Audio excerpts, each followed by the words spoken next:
China दुनिया की शायद आखिरी कंट्री होगी जिसके पॉलिटिकल और इकोनॉमिकल स्ट्रक्चर पे अभी भी डिबेट चल रही है।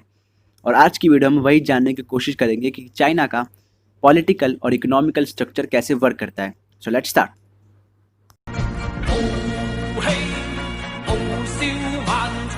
So let's make it clear, China is a multi party system.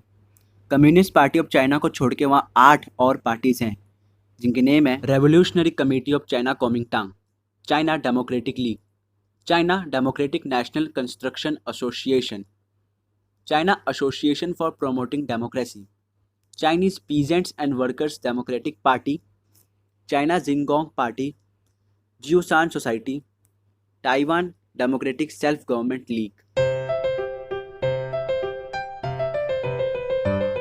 They all are first legally permitted parties and group. Second, member of United Front. CPC China की ruling party है and बाकी minor parties इसी के leadership में काम करती हैं। Now policy making में हर पार्टी को इन्वॉल्व करने के लिए एक ऑर्गेनाइजेशन है जिसका नाम है CPPCC, जहां पॉलिसी मेकिंग के साथ साथ political, economical, social and cultural issues पे डिस्कशन होता है। CPPCC में यूनाइटेड फ्रंट की पार्टीज के साथ साथ और भी पार्टीज, ऑर्गेनाइजेशन और इंडिपेंडेंट मेंबर्स भी हैं। But main question, how they elect officials for polity bureau. Polity bureau किसी भी कम्युनिस्ट पार्टी की डिसीजन मेकिंग बॉडी है।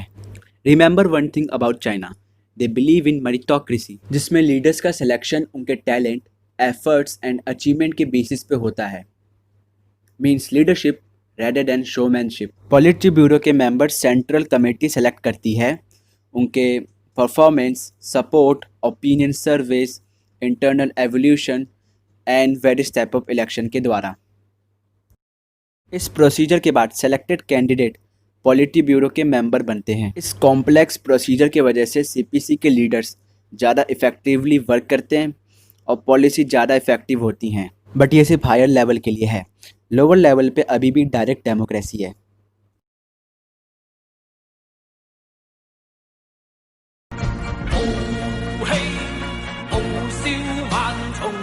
This is debatable. Deng Xiaoping से पहले चाइना में मीन्स ऑफ प्रोडक्शन का कंट्रोल स्टेट के पास था। Back in 1949 they start with what they call modern communism. General Mao की डेथ के बाद डेंग चाइना को डेवलप करना चाहते थे in terms of agriculture, science, defence and economy. इसके लिए उन्होंने एग्रीकल्चर को डीकलेक्टिवाइज किया, फॉरेन इन्वेस्टमेंट को बढ़ावा दिया, ट्रेड एक्टिविटीज़ में लिबरलाइजेशन स्टार्ट किया एंड कुछ इंटरप्राइजेस को प्राइवेटाइज कर दिया।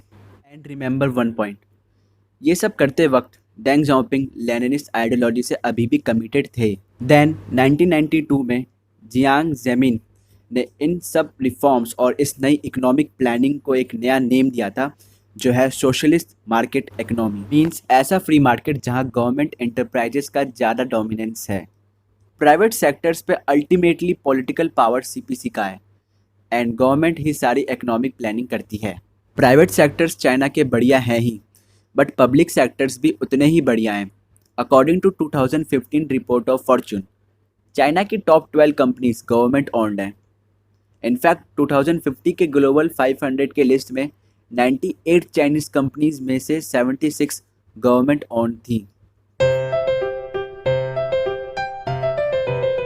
Socialist market economy communist party के हिसाब से डेवलपमेंट स्टेज है सोशलिज्म के लिए। चाइनीज इकोनॉमिक मॉडल ब्रिलियंट साबित हुआ है and it's an perfect example that how government control over economy can be helpful. At last, China is doing trial and error method. China Soviet model और waste model से सीख के अपनी economy और political structure को better कर रहा है और पूरे वर्ल्ड को अच्छा रिजल्ट शो कर रहा है।